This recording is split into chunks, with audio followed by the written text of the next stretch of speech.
నమస్కారం. నా పేరు Meenakshi. I'm a certified tarot card reader, numerologist, rudraksha gemstone and crystal consultant. 2024 సంవత్సరం జనవరి మాసంలో 15వ తారీఖు నుంచి 31వ తారీఖు మధ్యలో కర్కాటక రాశి వారికి టారో కార్డ్ ప్రిడిక్షన్ ద్వారా ఎలాంటి పరిస్థితులు ఉన్నాయి చూసాము. ముఖ్యంగా ఆర్థికమైన పరిస్థితులు చూసుకుంటే మాత్రం కొంచెం చాలా ఇబ్బందికర పరిస్థితులే కనిపిస్తున్నాయి వారికి. సో వాళ్ళు ఏదైనా డబ్బుకు సంబంధించిన ఎవరికైనా డబ్బు ఇచ్చినా కూడా సో అది తిరిగి రాకపోవడము, ఏదైనా ఇన్వెస్ట్మెంట్ చేసినా కూడా అది వాళ్ళకంతా తృప్తికరమైన రిజల్ట్ ఇవ్వకపోవడము, వాళ్ళు ఆశించిన రిజల్ట్ రాకపోవడము, స్టక్ అయిపోయినట్టు కనిపిస్తుంది. డబ్బుకు సంబంధించిన లావాదేవీలైనా కూడా సో వాళ్ళు ఆశించిన డబ్బు టైంగా వాళ్ళకి అందకపోవడము, దానివల్ల కూడా చాలా ఇబ్బంది, ఇమోషనల్లీ స్టక్ అయిపోయినట్టు కనిపిస్తుంది. సో దానివల్ల బాధపడుతున్నట్టు రిగ్రెట్ కూడా కనిపిస్తుంది. సో అనవసరమైన తప్పుడు నిర్ణయాలు తీసుకున్నామా, కొంచెం ఆలోచించి నిర్ణయం తీసుకోవాల్సింది. సో డబ్బుకు సంబంధించి ఇన్వెస్ట్మెంట్ చేయాలన్నా కూడా కొంచెం ఆలోచించుకొని నిర్ణయం తీసుకుంటే బాగుండేది అని ఒక ఇమోషనల్ గా వాళ్ళు బాధపడే పరిస్థితులు కూడా కనిపిస్తున్నాయి వీరికి. సో కొంచెం డబ్బుకు సంబంధించిన ఇప్పటికీ ఏదైనా మీరు నిర్ణయం తీసుకోవాలి, ఎవరికైనా ఇవ్వాలి అన్నా, ఇన్వెస్ట్మెంట్ చెయ్యాలి అన్నా, ఏదైనా అధికమైన ఖర్చు చెయ్యాలి అనుకున్నా కూడా బాగా ఆలోచించి నిర్ణయం తీసుకోండి. ఎందుకంటే దానికి తగ్గట్టుగా మీ డబ్బు మళ్ళా మీరు ఆశించిన డబ్బు తిరిగి రాకపోవడము, సో మీరు ఇన్వెస్ట్మెంట్ చేసినా అది సరైన ఫలితం ఇవ్వకపోవడము, అలాంటి పరిస్థితులు అయితే చాలా కనిపిస్తున్నాయి వీరికి. సో ఉద్యోగ రీత్యా చూసుకుంటే మాత్రం వీళ్ళు ఎవరైనా ఉద్యోగం కోసం, కొత్త ఉద్యోగాల కోసం ప్రయత్నాలు చేసే వారికి కూడా కొంచెం డిలే అయితే కనిపిస్తుంది, వెయిటింగ్ టైం అయితే కనిపిస్తుంది వీరికి. సో ఆల్రెడీ ఉద్యోగంలో ఉన్నవారు ప్రమోషన్ కోసమైనా, సో ఏదైనా ఇంక్రిమెంట్ కోసం ఎదురు చూస్తున్నా కూడా అది కూడా కొంచెం డిలే అయ్యే అవకాశాలే కనిపిస్తుంది. అన్నిటికీ వెయిటింగ్ టైం కనిపిస్తుంది. సో వీళ్ళు వెయిట్ చేస్తున్నట్టయితే కనిపిస్తుంది. ఉద్యోగాల కోసం ప్రయత్నాలు చేసేవారు కూడా, ఆల్రెడీ ఉద్యోగాల్లో ఉన్న వాళ్ళు కూడా వాళ్ళ ఇంక్రిమెంట్ కోసం, ప్రమోషన్ కోసం కూడా వాళ్ళు చాలా రోజుల నుంచి వెయిట్ చేస్తున్నట్టు, దానికి సరైన వాళ్ళకి టైం అంటూ ఈ టైం వరకు మనకి వస్తుందా అనే ఒక నిరాశకరంగా సో వాళ్ళు వెయిట్ చేస్తున్నట్టయితే కనిపిస్తుంది వారికి. సో కొంచెం టైం అయితే పడుతుంది. ఇప్పుడు వాళ్ళు ఆశించిన రిజల్ట్స్ అయినా, వాళ్ళు ఆశించిన ఫలితాలు అయితే వాళ్ళకు ఉద్యోగరీత్యా కొంచెం దొరకడానికి మాత్రం డిలే అయితే అవే అవకాశాలు అయితే కనిపిస్తుంది. సో మీరు నిరుత్సాహపడకండి. సో కొత్తగా జాబ్ కోసం ప్రయత్నాలు చేసేవారు కూడా కొంచెం లేట్ అయ్యే అవకాశాలు ఉంది మీకు, కానీ ఖచ్చితంగా మీకు జాబ్ అయితే వస్తుంది ఖచ్చితంగానే. కొంచెం మీరు ఆశించిన జాబ్, మీరు ఏదైనా ఖచ్చితంగా ఈ మంత్ లో నాకు జాబ్ వచ్చేస్తుంది, ఈ 1 వీక్ లో నాకు ఏదైనా రిజల్ట్ వస్తుంది అని ఆశిస్తే మాత్రం కొంచెం డిలే అయ్యే అవకాశాలు అయితే కనిపిస్తున్నాయి వీరికి. సో బిజినెస్ పరంగా చూస్తే మాత్రం చేంజ్ కనిపిస్తుంది. సో మీరు ఆల్రెడీ చేసే బిజినెస్ ఒకవేళ ఏదైనా ప్లేస్ లో మీరు ఒకవేళ ఏదైనా సిటీలో చేస్తున్నా కూడా సో అక్కడ మీకు ఆశించిన ఫలితాలు లభించకపోవడము, ఆ బిజినెస్ అంతా మీకు సఫలీకృతం లేకపోవడము, సక్సెస్ఫుల్ గా లేకపోవడం వల్ల కూడా సో మీరు ఆ బిజినెస్ ని అక్కడి నుంచి మార్చడము, సో బ్రాంచ్ మార్చడమైనా, సో మీరు ఆఫీస్ ని మార్చడము, అలాంటి చేంజ్ అయితే కనిపిస్తుంది. సో అది స్టేట్ అనే ఉండొచ్చు, ఒక ఏరియా నుంచి ఇంకో ఏరియా కన్నా సో చేంజెస్ అయితే కనిపిస్తుంది. మీ ఆఫీస్ ని మార్చడం అయినా, సో మీ బిజినెస్ ఉన్న కంప్లీట్ గా ఫ్యాక్టరీ అని ఏదైనా కూడా కంప్లీట్ గా వేరే ప్రాంతానికి మార్చే అవకాశాలు అయితే కనిపిస్తుంది. సో కొత్త మార్పు కోసం సో వాళ్ళకి అక్కడ ఆశించిన వాళ్ళకి బిజినెస్ సంబంధించిన రిజల్ట్ సరిగ్గా దొరకకపోవడము, సో అంత అనుకూలమైన పరిస్థితి లేకపోవడం వల్ల కూడా వాళ్ళు అలాంటి మార్పులు చేసుకునే అవకాశాలు, ఆలోచనలు కూడా కనిపిస్తున్నాయి. ఒకవేళ మార్చకున్నా కూడా అలాంటి మార్చితే బాగుంటుందేమో, ఈ ఉన్న ప్లేస్ లో వాళ్ళకి అంత అనుకూలమైన పరిస్థితులు లభిస్తలేదు, వాళ్ళ బిజినెస్ కి అనుకూలంగా లేదని మార్చడానికి కూడా ప్రయత్నాలు చేసే అవకాశాలు చాలా కనిపిస్తుంది. సో ప్రొఫెషనల్స్ కి, సెల్ఫ్ ఎంప్లాయిడ్ ప్రొఫెషనల్స్ కి ఎవరైనా కూడా సో బట్టల వ్యాపారం చేస్తున్న వారైనా, సో జ్యువెలరీ బిజినెస్ అయినా కూడా, సర్వీస్ ఓరియంటెడ్ ప్రొఫెషనల్ ఉన్న వారు ఎవరికైనా కూడా సో వాళ్ళకి మంచి సక్సెస్ అయితే కనిపిస్తుంది. సో వాళ్ళ ఫ్రెండ్స్ అయినా, ఫ్యామిలీ మెంబర్స్ అయినా రికమెండేషన్స్ ద్వారా కూడా వాళ్ళకి మంచి హెల్ప్ అయితే లభిస్తుంది. హెల్ప్ ద్వారా, సహాయ సహకారాల ద్వారా వాళ్ళ ప్రొఫెషన్ పరంగా మంచి ఒక ఇంప్రూవ్మెంట్ అయితే కనిపిస్తుంది, మోటివేషన్ కనిపిస్తుంది. ఫ్యామిలీ మెంబర్స్, ఫ్రెండ్స్ అయినా రికమెండేషన్ ద్వారా కూడా వాళ్ళ ప్రొఫెషన్ పరంగా వాళ్ళకి కొత్త ఆఫర్స్ రావడము, కొత్త క్లయింట్స్ ద్వారా కూడా వాళ్ళకి ఇంకా మంచిగా ముందుకు వెళ్ళే అవకాశాలు కూడా చాలా కనిపిస్తున్నాయి వీరికి, ప్రొఫెషనల్స్ లో ఉన్న వారికి.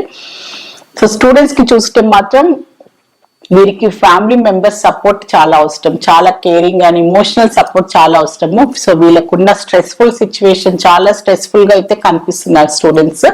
సో వాళ్ళ ఎడ్యుకేషన్ అయినా, వాళ్ళ టార్గెట్స్ అయినా, సో కాంపిటేటివ్ స్పిరిట్, సో బయట వాళ్ళకున్న పరిస్థితులను వాళ్ళు ఫేస్ చేసుకుంటూ రావడం వల్ల కూడా చాలా స్ట్రెస్ఫుల్ గా ఉండడము. సో అన్నిటిని మేనేజ్ చేసుకుంటూ ఈ కాంపిటీషన్ ని ముందుకు వెళ్ళడానికి వాళ్ళకున్న పరిస్థితుల్లో సో పేరెంట్స్ అయినా ఫ్యామిలీ మెంబర్స్ తోటి కూడా కొంచెం చాలా మంచి ఇమోషనల్ సపోర్ట్ అనుకోండి, వాళ్ళతో కొంచెం మాట్లాడడము, సో వాళ్ళకి ఎలాంటి ప్రాబ్లమ్స్ ఉన్నా సో వాళ్ళతో అడిగి తెలుసుకోవడము అలాంటివి కొంచెం చేస్తే బాగుంటుంది. ఎందుకంటే వాళ్ళు ఉన్న ఏజ్ లో వాళ్ళకి అది చాలా వాళ్ళ ఈ రోజులలో స్టూడెంట్స్ కూడా ఏంటంటే కాంపిటీషన్ ఎక్కువ అవ్వడం వల్ల, సో ఏంటంటే స్టడీస్ బర్డెన్ ఎక్కువ అవ్వడం వల్ల, టార్గెట్స్ ఉండడం వల్ల కూడా వాళ్ళకి అది ఒక్కొక్కసారి చాలా స్ట్రెస్ఫుల్ గా ఉండడం, డిప్రెషన్ కి వెళ్ళిపోయే పరిస్థితులు కూడా కనిపిస్తున్నాయి స్టూడెంట్స్ కి. అందుకోసం ఫ్యామిలీ మెంబర్స్ అయినా టీచర్స్ అయినా ఖచ్చితంగా రెగ్యులర్ గా వాళ్ళని గమనించుకుంటుంటూ వాళ్ళ ప్రవర్తనలో ఎలాంటి మార్పులు వస్తున్నాయా, సో వాళ్ళకి ఎలాంటి సహాయం కావాలా అని ఖచ్చితంగా వాళ్ళతోటి కమ్యూనికేషన్ చేయాల్సిన అవసరం చాలా ఉంది స్టూడెంట్స్ కి. సో ఫ్యామిలీ మెంబర్స్ కి చూస్తే మాత్రం వీరికి కొంచెం ఏదో ఒక ఇమోషనల్ గా కొన్ని విషయాలలో చాలా రోజుల నుంచి వాళ్ళ ఏదో ముభావుగా ఉండడము, సరిగ్గా వారికి వాళ్ళ పనికి తీరైనా వాళ్ళకి ఇంట్లో వాళ్ళకి రెస్పెక్ట్ దొరకట్లేదు, వాళ్ళకంటూ ఒక ఇంపార్టెన్స్ లేదు, నేను ఎవరి అవసరం లేదు అలాంటి భావనకి వెళ్ళిపోతున్నట్టయితే కనిపిస్తుంది వీరు. సో ఏదో అంటే నన్ను అవాయిడ్ చేస్తున్నారు, నన్ను ఎవరు నన్ను ఇంపార్టెన్స్ ఇవ్వట్లేదు అనే ఒక అంటే సరిగ్గా కమ్యూనికేషన్ లేకపోవడము, ఫ్యామిలీ మెంబర్స్ నన్ను అవాయిడ్ చేస్తున్నారు, ఇగ్నోర్ చేస్తున్నారు అనే అలాంటి భావనకు వెళ్ళిపోతున్నట్టయితే కనిపిస్తుంది వీరు. సో ఖచ్చితంగా అంటే ఎవరు ఏమన్నా కూడా దాన్ని తప్పుగా అర్థం చేసుకోవడము, లోనే వాళ్ళు బాధపడేట్టున్నట్టయితే కనిపిస్తుంది. ఏదో ఒక డిప్రెషన్, ఒక ఇమోషనల్ డిప్రెషన్ లో ఉన్నట్టయితే కనిపిస్తుంది మీరు. సో ఖచ్చితంగా మీ ఫ్యామిలీ మెంబర్స్ తో మాట్లాడండి, మీ మానసిక పరిస్థితి ఏంటి, మీకు అలాంటి ఆలోచనలు ఎందుకు వస్తున్నాయి, సో మీరు సిచ్యువేషన్ నుంచి మీరు ఇంప్రూవ్ చేసుకోవడానికి అయితే ప్రయత్నం చేయండి. ఎందుకంటే మీరు అలానే ఉండిపోయి మీ కంప్లైంట్స్ ఏంటిది, మీ పరిస్థితి ఏంటి, మీకు అలాంటి ఆలోచనలు ఎందుకు వస్తున్నాయి అని మీ ఫ్యామిలీ మెంబర్స్ తోటైనా మీ లైఫ్ పార్ట్నర్ తోటైనా మీరు ఖచ్చితంగా మీరు మాట్లాడి దాని తగ్గట్టుగా మీకున్న ఇష్యూస్ ఏంటి, మీ కంప్లైంట్స్ ఏంటి ఖచ్చితంగా మీరు దాన్ని సాల్వ్ చేసుకోవాల్సిన అవసరం ఉంది. ఎందుకంటే అది మీలోనే మీరు ఉంచుకోవడము, సో మీలో మీరే అది బాధపడుతూ ఉంటే మాత్రం అది కొన్ని రోజుల తర్వాత అది మీరు చాలా విపరీతమైన పరిస్థితులు మీ ఫ్యామిలీ మెంబర్స్ ని కూడా ఎఫెక్ట్ కావడము, సో అది చాలా పెద్ద గొడవలకు కూడా వెళ్ళే అవకాశాలు కనిపిస్తుంది. ఖచ్చితంగా మీకు అలాంటి భావన కలిగిస్తే మీరు ఖచ్చితంగా ఫ్యామిలీ మెంబర్స్ తో మాట్లాడి మీ పరిస్థితిని వాళ్ళకి ఎక్స్ప్లెయిన్ చేసి, సో వాళ్ళ సైడ్ నుంచి కూడా మార్పును మీకు ఖచ్చితంగా మార్పు వస్తుంది, వాళ్ళల్లో కూడా ఖచ్చితంగా మాట్లాడండి. సో రిలేషన్షిప్ పరంగా చూస్తే మాత్రం మూడో వ్యక్తి వల్ల కూడా మీకు రిలేషన్షిప్ పరంగా కొన్ని ఇబ్బందులు వచ్చే అవకాశాలు కనిపిస్తుంది. సో మూడో వ్యక్తి అంటే అది ఫ్యామిలీ మెంబర్స్ ఉండొచ్చు, లేకపోతే వేరే పర్సన్ ఉండొచ్చు. సో వారి వల్ల మీ ఇద్దరి మధ్యలో గొడవలు రావడము, అపార్థాలు వచ్చే అవకాశాలు చాలా కనిపిస్తుంది. సో దాని వల్ల కూడా కొంచెము ఇద్దరిలో మనస్పర్ధలు రావడము, కొన్ని విషయాలలో వాళ్ళకి సఖ్యత లేకపోవడము, సో మిస్అండర్స్టాండింగ్స్ కావడము, వేరే వ్యక్తి వల్ల కూడా అపార్థాలకు లోనే అవకాశాలు చాలా కనిపిస్తుంది. సో కొన్ని విషయాలని మీరు అలాంటి మీకు భావన ఉంటే మాత్రం ఖచ్చితంగా మీరు మాట్లాడండి. సో ప్రతి విషయాన్ని కూడా భూతద్దంతో చూడాల్సిన అవసరం కూడా లేదు. ఎందుకంటే కొన్ని విషయాలు అనవసరమైన విషయాల వల్ల కూడా ఆర్గ్యుమెంట్లకు వెళ్ళిపోయి కూడా మీరు అనవసరంగా రిలేషన్షిప్ పరంగా కూడా మీకు లేనిపోని గొడవలు వచ్చే అవకాశాలు కూడా చాలా కనిపిస్తున్నాయి రిలేషన్షిప్ లో ఉన్న వారికి. సో ఆ విషయంలో ఖచ్చితంగా మీరు జాగ్రత్తలు తీసుకోండి. సో హెల్త్ పరంగా చూస్తే మాత్రం మీకు డైజెషన్ సంబంధించిన ఇష్యూస్ చాలా కనిపిస్తున్నాయి. సో ఎందుకంటే మీరు తీసుకునే స్ట్రెస్ కార్డ్స్ చూస్తే మాత్రం స్ట్రెస్ బాగా తీసుకుంటున్నారు. సో మానసికంగా సో మెంటల్ టెన్షన్ స్ట్రెస్ చాలా కనిపిస్తుంది. దానివల్ల ఏంటంటే యాసిడిటీ ప్రాబ్లం, సో ఏంటంటే మీకు సోలార్ ప్లెక్సెస్ కి సంబంధించిన ప్రాబ్లం, యాసిడిటీకి సంబంధించిన ప్రాబ్లం, డైజెషన్ సంబంధించిన ప్రాబ్లం అయినా, సో మీరు ఏదైనా టైం గా ఫుడ్ తీసుకోకపోవడము, సో అలాంటి విషయాల్లో కూడా సో అలాంటి ప్రాబ్లమ్స్ వచ్చే అవకాశాలు చాలా కనిపిస్తున్నాయి. సో మీరు టైం మీద ఫుడ్ తీసుకోవడము, టైం మీద మీరు హెల్త్ గురించి కూడా కేర్ తీసుకోవడము, అనవసరమైన విషయాల గురించి టెన్షన్ తీసుకోకుండా కొంచెం హెల్త్ కి సంబంధించి కొంచెం కేర్ తీసుకోవాల్సిన అవసరం చాలా ఉంది.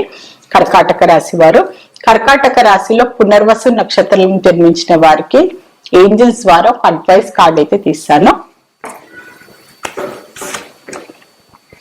సో మీరు ఏదైనా పని మొదలు పెడితే, ఏదైనా మీరు లైఫ్ లో గోల్స్ అనుకుంటే ఈ సంవత్సరంలో ఈ నెలలో ఏదైనా మీరు మొదలు పెట్టి స్టార్ట్ చేయాలంటే మాత్రం ఖచ్చితంగా మీరు మొదలు పెట్టండి, మీకు మంచి ఫలితాలు లభిస్తాయి. సో మీరు ఖచ్చితంగా అది మధ్యలో ఆపకండి. మీరు ఏదైనా మొదలు పెడితే ఖచ్చితంగా దాన్ని పూర్తి చెయ్యండి. అది ఏదైనా పని అయినా అనుకోండి, ఏదైనా ఒక బాధ్యతనే అనుకోండి, ఏదైనా పర్సనల్ లైఫ్ ప్రొఫెషనల్ లైఫ్ దేనికి సంబంధించిన కానీ మధ్యలో వదలకుండా ఖచ్చితంగా పూర్తి చెయ్యండి అని ఏంజల్స్ ద్వారా మీకు ఒక మంచి అడ్వైస్ కార్డ్ అయితే లభించింది మీకు. సో కర్కాటక రాశిలో పుష్యమి నక్షత్రంలో జన్మించిన వారికి ఏంజల్స్ ద్వారా ఒక మంచి అడ్వైస్ కార్డ్ అయితే తీస్తాను. So listen to your intuition. So మీరు మనసు ఏం చెప్తుంది, సో ప్రతి విషయంలో మీకు కొన్ని కన్ఫ్యూజన్స్ కావచ్చు, కొన్ని టెన్షన్స్ కావచ్చు. సో మీరు అందరి నుంచి మీ సలహా సంప్రదింపులు కూడా తీసుకోవచ్చు. కానీ సో మీ అభిప్రాయం ఏంది, మీ సొంత అభిప్రాయం ఏంది, మీ మనసు ఏం కోరుకుంటుంది, మీ అంతరాత్మ ఏం చెప్తుంది, మీ సబ్ కాన్షియస్ మైండ్ కూడా మీ మాట మీరు కూడా వినాలి. ఎందుకు అని అదే మీకు కరెక్ట్ గా మీ సలహా ఇస్తుంది అని మీ ఏంజల్స్ ద్వారా మీకు ఒక మంచి అడ్వైస్ కార్డ్ అయితే లభించింది. సో ఖచ్చితంగా మీరు ఫాలో కాండి. సో మీ మాట మీరు వినకుంటే, మీకు మీరు రెస్పెక్ట్ ఇవ్వకుంటే ఇవ్వరు. ఖచ్చితంగా మనం ఇష్టపడాలి, మనం ఖచ్చితంగా ఇంపార్టెన్స్ ఇవ్వాలి అని ఏంజల్స్ మీకు చెప్పాలని అనుకుంటుంది.